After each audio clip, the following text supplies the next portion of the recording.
Thank you so much for joining us today in this conversation. I'm Rachel Schneider, Senior Vice President at the Center for Financial Services Innovation, and I also spend a lot of my time on a research project called the U.S. Financial Diaries. And I'm sitting here at the Emerge Forum in New Orleans and delighted to be joined by Professor Bob Putnam. And we're going to have a conversation today really about his work, his recent book called Our Kids. We know that there are big problems in our country right now, but we want to understand them, we want to feel part of fixing them. So let's start there. Let's start with, what's the problem, this problem you've identified? Share with us a bit about what you've learned. Sure. Well, Rachel, the biggest, if you start at the 30,000 foot level, a lot of good things have happened in America over the last 30 or 40 years. We have less gender discrimination, we have somewhat less racial discrimination, although there's still a lot of work to be done.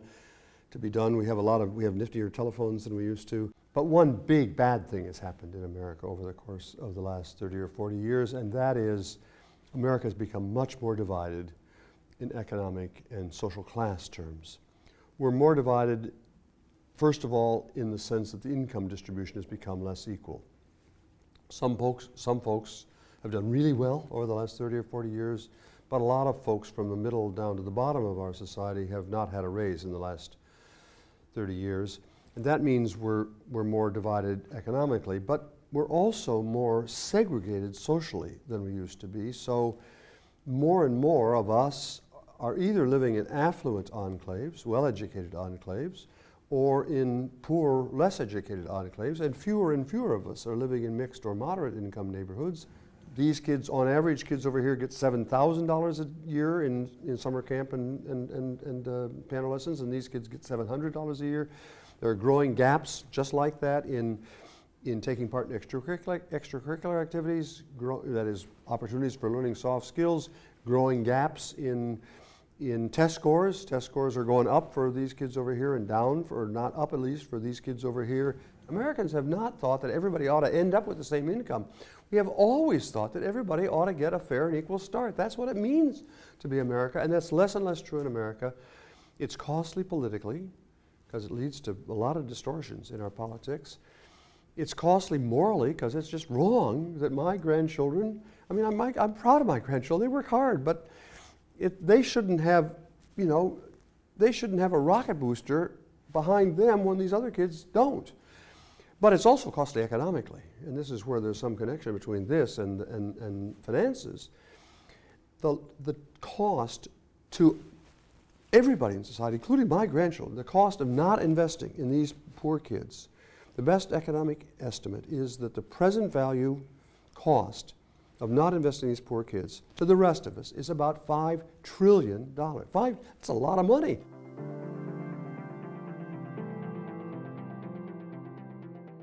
On this theme about people being connected to each other, I know I've been working on a research project called the U.S. Financial Diaries, and it's a partnership between us and NYU. And Jonathan Mordock and I, my partner there, and our team have collected really detailed financial information about several hundred families. Yeah. And one thing about it to me that was completely surprising and really notable was the extent of financial interconnection that families have with each other. So in our very small research sample, so take it for what it will, almost everyone had some moment during the year where they shared resources. Right. They either borrowed or they lent or they gave resources away. We were tracking in-kind as well as financial resources.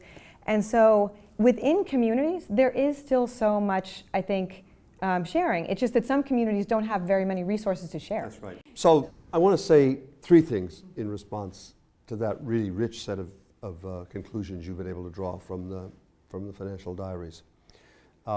The first thing is that financial anxieties are an important part of this overall story that I'm talking about, because there is a growing gap in the intensity of financial anxiety that people, especially parents, are feeling. Of course, lots of people in America, even fairly affluent people, feel financial anxiety, but that is not nearly so much as what's pervasive in the lives of poor people, and that gap is growing.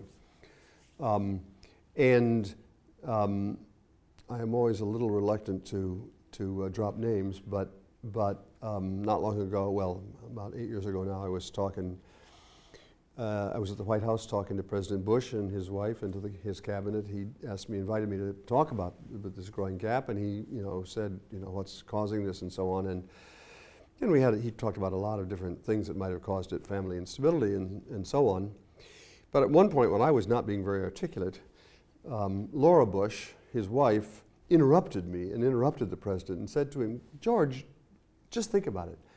If you're worried, if you don't know how long you're going to keep your house, and you don't know how long you're going to keep your job, you just have less energy to invest in the kids. Bingo. I mean, in my research group, we call that the Laura Bush hypothesis, and it's true, and it's the way in which financial anxiety is transferred to kids. The most important gap of all this actually is the savvy gap. My grandchildren are high in savvy, not because they're smarter, but just because they're surrounded by other real people, not just devices, but other real people who can say, hey, did you see this new app? How about, LinkedIn or something? I mean, I know LinkedIn is now old times, but these kids are nowhere near having the same, and it's the high touch part that they need. It's not just another app. They need some real person in their lives who cares about them, knows about their problems, and can help them use these devices. So I'm all in favor of high tech, but we got to think about how to make that actually work in the lives of real poor kids. So I'm really curious to hear, I know you've been spending a lot of time with local communities talking about what to do. Right. What have you heard that made you feel optimistic? We Americans have fixed this kind of a problem before. This is not the first time in American history that we've had this kind of big gap between rich and poor and political polarization and so on. That's true now, and it was true 100 years ago at the turn of the last century, the so-called Gilded Age. And then, in a pretty short period of time, Americans began to recognize the problem and actually to reweave the fabric of our communities. That's what's going on. That's what we need now, to reweave this fabric, including the fabric that links us across social class lines.